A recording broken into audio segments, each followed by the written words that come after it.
I was so glad to be coming at this problem from the perspective of design, and I think it has only served the greater mission, if you will, and movement. And part of the reason is like if you're going to come to the world, including the legislature, including the general public, and say, "Hey, we'd like to start composting people," it behooves that mission to come at that with some great and beautiful design. I know this is true. I suspected it was true. And I'm totally sure of it today. Like really want to elevate the beauty of what this means to transform a body into soil. Because people immediately go, oh, composting a human. First of all, we're thinking about dead humans. Second of all, we're thinking about probably banana peels and coffee grounds. And so to kind of clear that from people's minds and bring a beautiful design to them instead, it was one of the strategies I would say for trying to bring this to life. And then in terms of our facility in Seattle, which by the way, we have clients that come from all over the United States for our services. But the facility, it was a place where we could show the intentionality of every single thing we do from start to finish by showing it through the design. And we want people to experience human composting as beautiful a thing as it is, I guess, as it's always been to me and as it deserves to be, if that makes sense. So we think a lot about the way things look, the way things feel. If you have the opportunity to redesign the idea of a funeral home, why wouldn't you?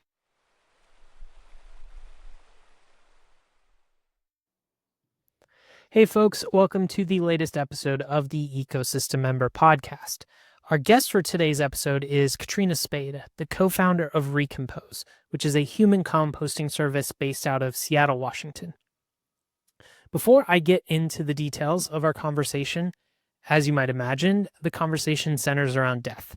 If the topic stirs up personal feelings or situations you'd rather not experience at this time, then please do not continue listening to this episode.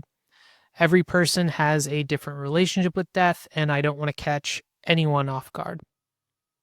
If you do choose to stick around, thank you for engaging with this topic. It is one I've thought about a lot, as we hear in this episode, and one that our guest Katrina has obviously thought about a lot as well. And that thought is really reflected in Recompose and the experience they've created. In just a handful of years, Recompose has brought hundreds of people through the human composting process. And as you'll hear from Katrina, every aspect of the process has been designed with intention. 13 states in the U.S. have legalized human composting, including Georgia, Washington, Delaware, California, and Minnesota. It's a practice that offers, at least in my opinion, a path to transition from this mortal coil to whatever you believe is next in a way that respects and honors nature by giving something back. I see it as completing the cycle. Before we get into the episode, I do want to share a passage with you from a Terry Tempest Williams book called Erosion that I talk about in the chat with Katrina that follows. Not long ago, a friend visited us from New York City, planning to stay several days in the desert. But after her first night, we awoke in the morning and found her with her bags packed, standing at the front door. She had changed her plane ticket for an early return to Manhattan. Her last words to us as she left were, "Aren't you afraid you will be forgotten?" What I wanted to say but didn't was, I hope so. None of us see landscape the same. Each of us finds our identity within the communities we call home. My delight in being forgotten is rooted in the belief that I don't matter in the larger scheme of things, only that I tried my best to be a good human, failing repeatedly, but trying again with the soul-settling knowledge that my body will return to the desert. Robin Wall Kimmerer tells the story of a beloved professor who had the initials NYS written behind his name. It stood for Not Yet Soil. Amen. So without further delay, here is the latest episode of the Ecosystem Member Podcast with Katrina Spade, founder of Recompose. Today on the Ecosystem Member Podcast, we are really excited to be joined by Katrina Spade, founder and CEO of Recompose. Thanks for joining us today, Katrina. Thanks for having me. So I'll just get the obvious question out of the way here. Like on a scale of 1 to 10, with sort of 1 being totally cool with it and embracing it, and 10 being terrified, like how reluctant do you think people are to talk to you, or just in general to talk about death? Well, I think I hear about it probably a lot more than the average person, just because of the nature of the work I do. Mm-hmm. And that was sort of, I don't know how I didn't foresee that, but it was an unexpected part of doing this work, that people will tell me stories they have of going to funeral homes, having underwhelming or disappointing experiences. Sometimes great experiences, but often underwhelming and disappointing experiences. And hearing a lot of people's grief stories too has been, I'd say, some sort of a privilege of the work. That's an interesting place to be, I think, to be like the person that people go to and feel comfortable talking about that. And so let's like actually dig in a little bit to the process, because I think what you realized as I was reading some New York Times articles about you and the work you did with Urban Death Project before Recompose is that what we do with ourselves after we die, or what the loved ones do with us after we die, is maybe not the most natural thing. And you talk about how our final act on Earth in your TEDx talk is actually toxic. So human composting, how does the process work, and how is it sort of, I guess, less harmful or more natural than the sort of typical burial process? Well, a couple of things. First of all, let me just say, I actually think like one of the worst things about the way we do death today is that it is polluting in lots of ways. It does have a significant carbon footprint, but like even more than that, it's rather unintentional. Like we've come to this place, the way we do death care, for various reasons, and what we've ended up with, or what I realized, let's just say personally, my feeling was 10 years ago, or plus a few, was that what we had on offer for our bodies after we died was unintentionally designed. The idea of being cremated for me felt like, what a waste. Something I have left in my body after I die. Couldn't I give whatever that is back to the earth? This earth has supported me my entire life, day to day, and when I die, I would love to give it back. And for both conventional burial, which is embalming and a concrete liner and a casket and a headstone, and cremation, which of course takes fossil gas or fossil fuels to burn a body, both of those just felt like they weren't giving back. And in the past, we used to have, and still today, many cultures and faith traditions do this, a practice called natural burial, where you place the body directly in the ground with a pine box or a shroud and let nature take that body back. I just absolutely love that idea. And it occurred to me, again, about a dozen years ago in graduate school for architecture, that although natural burial is a practically perfect process, it's not going to work for the billions of us that live in cities. We don't have enough land to bury everyone in the ground in, beautiful, natural landscapes. So human composting came out of that desire to have a sustainable way to care for our bodies after death, but that was appropriate for the many of us who live in cities. Awesome. It's a really interesting idea. It reminded me, and one of the reasons that I initially had reached out to you is there was this passage. You might have heard of the writer Robin Wall Kimmerer, the writer scientist. She wrote Braiding Sweetgrass, and one of sort of her contemporaries, Terry Tempest Williams. Are you familiar with that? Yeah, a little bit. Mm-hmm. Okay, so she has this book called Erosion that came out a few years ago, and I was reading it, and she was passing along this story from Robin, who had a professor who, at the end of his title on his email, actually, instead of listing like PhD or anything like that, he'd put NYS. And as soon as she goes on to explain this stood for not yet soil. And I found this to be such a beautiful thing. I actually I have a tattoo on my wrist of NYS, because I thought kind of what you're talking about here is this opportunity to give back. And it sort of completes the cycle in a way that feels almost natural, or I guess organic, in a way that we should be sort of returning back to this. And I think what's challenging for some people is probably that initial acceptance for it. But I guess when people come and talk to you about this opportunity and human composting, natural burial, as in human composting as a way to do it in urban areas, what are some of the reasons they tell you, or what are some of the intentions, I guess, that they're bringing to you about why they choose to do this, or why their loved ones are choosing to do this for their loved ones? It's been really cool seeing this emerge as an option for not just your staunch environmentalists. Like I thought early days, and by the way, my company Recompose has been composting people for 5 years now almost, and we've served hundreds of people, hundreds of families, and we've seen that, like, yes, for most people there's this sort of like meaning and resonance of the idea of returning to the earth, but it may be that these are farmers and teachers and certainly medical professionals. We've got environmentalists, we've got all the activists too, but like it's not just a thing for your staunch environmentalists. And I've heard few people say, like, it's for my carbon footprint. Mm-hmm. If, like, when it really comes down to it, I think the idea of, well, I'm going to speak personally again. Like, for me, the idea of my molecules being rearranged during this process, changing from human to soil or compost, like literally rearranging into a new form that then goes on to nourish new life. That's not about the carbon impact. Like, it is a great benefit of this, but it's like the real beauty of it is this transformation. And for me, a return to the ecosystem, which I don't always remember I'm already a part of.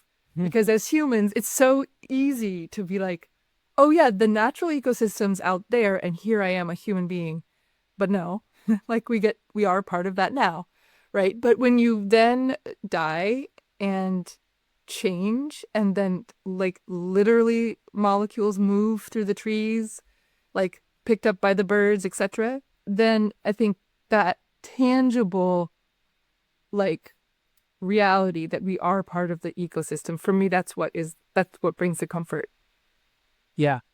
I always go back to he said this many times, but he just said it again in a National Geographic interview. The founder of Patagonia, Yvon Chouinard, basically says, like, sustainability is great, like we need to do all these things, but until we fix sort of the spiritual connection we have with nature, none of it's really going to matter in the long run. And seeing ourselves, I mean, it's called ecosystem member for a reason, trying to bring a sort of biocentric or ecocentric view to the discussion rather than sort of a top-down human-centric view. And I think I found what I found was interesting. I was reading that New York Times article, I think it was 2015, because I think you had studied or worked with sustainable agriculture before going to architecture school, and then eventually creating Urban Death Project and then Recompose. And I believe it was a practice around how farmers were taking care of cows that sort of sparked that idea. Can you talk a little bit about that initial moment? Yeah, so I was in grad school for architecture. Before that, I did a permaculture design certification. And so I was like thinking about the best way I can explain it is the funeral industry. It is a system that humans have created. And really, architecture at its broadest is about systems that humans create. So I was like, okay, this funeral industry, this is like rich stuff. And then I was feeling quite mortal myself because I turned 30 recently. And so like I started to investigate the funeral industry as this system. And like I said, immediately was like, I don't want cremation and I don't really want conventional burial either. So what are my options? Why aren't there more options? Was a big question I had. Like, whoa, the funeral industry has not been innovated upon, if you will, for hundreds of years, because there's kind of a lot of reasons, but I think it boils down to we're a little bit afraid of death, and so we keep it at arm's length. And so the idea of changing this hallowed like process is kind of scary. But so then we create these systems, or we inherit these systems that don't necessarily work for us. And so I was thinking about the funeral industry, and my friend Kate, who knew I was thinking about this, I don't remember exactly why, but she called me on the phone and she was like, hey, did you know about this practice that farmers use to compost cows? And it was truly a light bulb moment. It was like, clearly if you can compost a cow, you must be able to compost a human being. And composting is this fascinating process. And it took me a long time to realize this, but composting is natural decomposition. But it is only natural decomposition that's been affected by or worked on by humans. So it's human-driven natural decomposition. That's what makes it composting. Otherwise, it's just natural decomposition out in the world. And so the idea of taking what nature does really, really beautifully, which is decomposes dead organic material to create all of life on Earth, to take that process and distill it and make it part of this really momentous event in our lives, our death and the death of our loved ones. It seemed pretty exciting to me. Yeah. I think one of the things that was actually really intriguing to me about Recompose, not to just get too much into the weeds, but you talked about, how we sometimes keep death at arm's length. One of the ways that people can sort of, I guess, pay for their Recompose composting product or like eventuality is over time. And I guess like in a way, being closer to nature, you sort of see death often. I was actually just listening to a podcast with Paul Hawken, the sort of environmentalist and such, and he was talking about how he had removed a scorpion that had entered into his house, and he was like, I just don't kill insects anymore. I just had this moment where I realized that was death, but it also, every day, a lot of people just swat a fly, and that is death. So is that part of the Recompose process, giving people this opportunity to sort of actually talk about it and explore it earlier on than maybe, putting it in their will and then forgetting about it, stuffing it in a box somewhere? Well, what's interesting about our pre-compose program is that's a way for people to sign up for like their future human composting. And you can do that with most funeral homes. You can sign up for your future cremation if you want, with the Neptune Society, for example. But what we found with Recompose is the membership of this pre-compose program spans all ages. So we have 20-something, 30-something, 40-somethings who are looking at the climate crisis, their own existence as a mortal human, and they're saying like, yes, I know I want this. I'm going to sign up now, even though I've got hopefully decades to live. And it has been a real joy to be able to elevate the conversation about mortality, because personally, it brings me a lot of meaning to just recognize on a daily basis my own mortality. You just can't ignore the fact that life is precious when you know you're going to die someday. And I sometimes think about the, Silicon Valley contingent trying to make us live forever. And I think, what a sad, horrible thing, if we were to live forever, all of that preciousness of life and from day to day would just disappear. Yeah, and that's so true. And I think that's another part about your process and your physical location in Seattle, I believe it is. And people will include links to check out the Instagram, the website, and all that, so people can see it for themselves. But it's quite beautiful.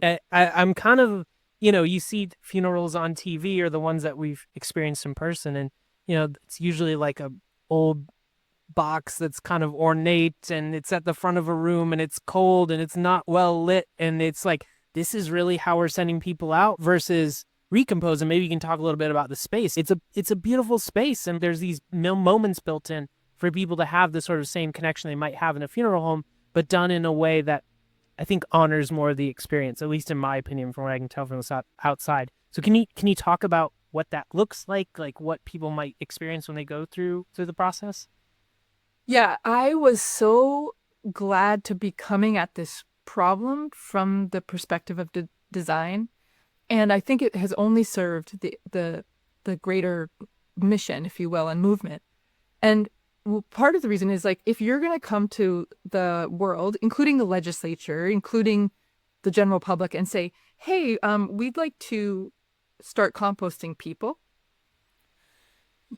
it behooves that mission to come at that with some great and beautiful design. I know this is true. I suspected it was true, and I'm totally sure of it today.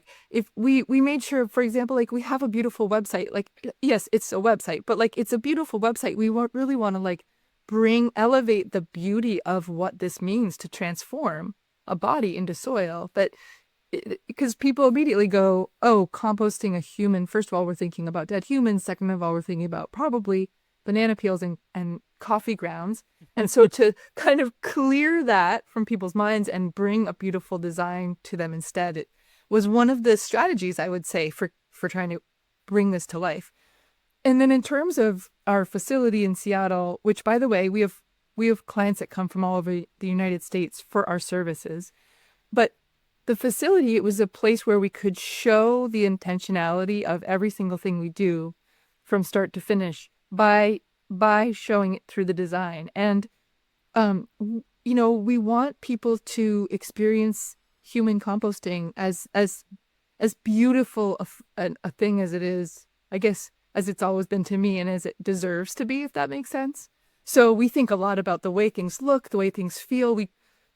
If you have the opportunity to redesign the idea of a funeral home, why wouldn't you? So that's been a huge focus and joy as well.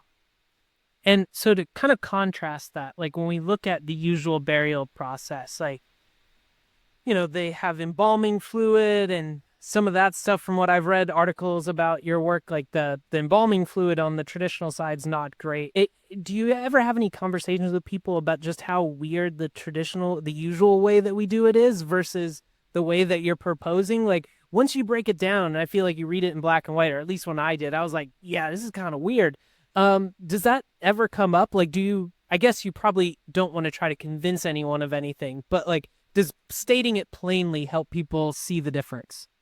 I think it does help to state it plainly. And you're right. Like, I don't ever want to have to convince someone of this. And luckily we don't really have to. But as you lay them out, if you lay out what is cremation, what is conventional burial, and then what is human composting, then you're choosing much more, like, and that's not apples to apples. It's like a nice array of fruit choices, right? You're like, okay, so when they're going to be placed in a vessel, in a piece of equipment, and natural gas typically, or fossil gas, is used to burn my body at very high temperatures. It takes a couple of hours. Okay, and then you get back cremated remains, which we call ashes sometimes, but it's really crushed bone and ash together. Okay, then we've got conventional burial, which typically includes filling a body with formaldehyde-laden embalming fluid, and that's to sort of slow decomposition and create a more, I'm going to put huge air quotes here, lifelike appearance for a family to potentially see the person's body before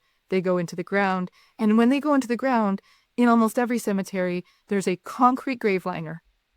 There's a concrete box that's 6 to 8 inches thick. And into that goes the casket, which might be made of hardwoods or metals. And of course, the body inside of that. And then one of the problems with the conventional cemetery is that, the headstone is placed on top, and then that cemetery upkeep includes mowing and watering typically forever. So when you kind of keep looking at that, it becomes a real footprint, I guess, carbon footprint. So then you say, okay, composting. Well, I'm placing a body into a vessel, which is a piece of equipment, and I'm covering it with wood chips, alfalfa, and straw. And I'm relying on naturally occurring microbes. We're aerating that vessel, and over time, that body is decomposing inside the vessel. And then at the end, families get back soil. We're creating a whole cubic yard of soil. So most of our families decide to donate some to conservation projects through our land program and take some home to use on their gardens. Then you're looking at all three options and saying, okay, well, which of those would I like? And it's not to say that ours is the best, although I'm completely biased and completely think it is. But just to say, at least then you're looking at really the realities of each of those three options. Yeah. And I think it's quite beautiful. You just mentioned there the cubic yard of soil. I mean, I know there's some examples on the website, on your Instagram and social media about that. But can you talk a little bit about some of the ways people have honored sort of people that they get this cubic yard of soil, and what do they use it for? What do they do with it? Yeah, I love hearing stories of folks and what they've done with the soil. We've got lots of people who have taken it to their home gardens. I know one client in particular, she took her husband's soil home and she started a new rose garden that was like several kind of tiers of roses, like levels of roses. And in fact, I believe that she also had her husband's priest come and bless that garden. So there's this kind of like beautiful weaving of a person's faith tradition and this idea of returning to the earth. And then let's see, I have a friend who planted a grove of trees on a hillside where her mom used to walk, and a friend who took her son's soil all kinds of places that they visited together. and used it, including house plants on the porch, and including hiking places in Joshua Tree, like sort of like really just taking that person to the environment all over the place. And then we've had several folks donate some of their soil to our garden at Recompose, which is always a treat for our staff to get to place this person's soil like in the garden at Recompose. I love that. I think, when I was talking about my affection for the idea of not yet soil and getting that tattoo, like part of it for me was at our best, I think as humans, when we're alive and active, we're almost like soil for the people around us. Like we're nourishing them, we're helping that grow. And so it just seems, I guess, kind of the same way you're saying of like, I've got these molecules, I've got these things in my body, like they can either go to waste sitting in I think you said like a 6 to 8 inch concrete line in a box inside that concrete liner, or you can kind of continue to be that supporting factor for helping life grow. And then it kind of seems obvious. Maybe we're not the right crowd because we both think this is a good idea. A little bit biased, but yeah. So with that, like, are there any, I'll ask one question and I'll get to another. So you mentioned there having the husband's priest come and bless it. Like, are there ever any considerations of different faith traditions or those that choose not to have a faith tradition? Is that part of the conversation, or is it just sort of like you guys are open to however they choose to, guide that experience? Yeah, so I often think about one of the pieces of what we've created at Recompose is, I would say, a framework for ritual. And what I mean by framework is we're creating a place and a way, a couple of different ways actually, to mark the transition of this person's body and mark their being alive to not being alive any longer in this form anyway. And so we have a space in our facility in Seattle called the Gathering Space, in which there is something called the threshold vessel. This vessel is really a doorway. It is not the vessel in which people are composted. It's a vessel in which we pass the person's body through from this space of ceremony through to the active composting space. Literally, it goes through the wall. And people, often families, choose to have like a memorial service, and at the end of that service, place plant material, flowers, other organic material, moss from a favorite hiking spot on their person's body before they place them into the threshold vessel. And we've had different leaders of faith standing in that room, speaking to their grieving constituents and weaving together whatever faith it is they are bringing to the table, with the idea, again, of being part of something really grand in the natural world. And then on the other side, we're also seeing like what kind of rituals can be created by friends and family with that soil. So there's a span of about 2.5 months that goes by between when the person has died and we lay them into a composting vessel and when the family can have that soil back if they choose to. And so that's quite interesting, that span of grief, right? And then how you might want to re kind of recognize and mark that person dying 2 months later with some sort of ritual. Can you hear the dog? Just a little bit. That's fine. Okay. No, totally fine. It's good to, I think, hear signs of life sometimes when we get in our little video box recording to have that there. So I guess for this practice, for human composting to become more accepted, like what do you think needs to happen? Is it more of a practical thing of just having more facilities? Is it more of a psychological thing of people becoming more in tune with nature, or deciding that this is part of how they want to, because you said it's not just environmentalists, it's other people as well that are engaging in this. So what do you think needs to change for this to spread and become more accepted? I think regional facilities is one of the main keys. So right now, Recompose only has a facility in Seattle. And though we have people come to us from all corners of the US, it's of course not as awesome as if you had, a facility nearer to you. So that's a big piece of it. The reality is like the capital cost of putting up a new facility is pretty high because we've got equipment that we've designed specifically for this process. And as you might imagine, a human composting facility is licensed, a funeral home, licensed human composting facility. There's just quite a few kind of capital costs that go into creating such a facility and getting it stood up and permitting and the regulations and equipment and all that. So that's one of my big missions in life, is getting more facilities stood up, because I think once people hear about it and it's accessible to them location wise, it doesn't take convincing for most. And where is human composting licensed? What states? Oh, exciting news today. The governor of Georgia signed a bill into law to allow human composting. That's the 13th state.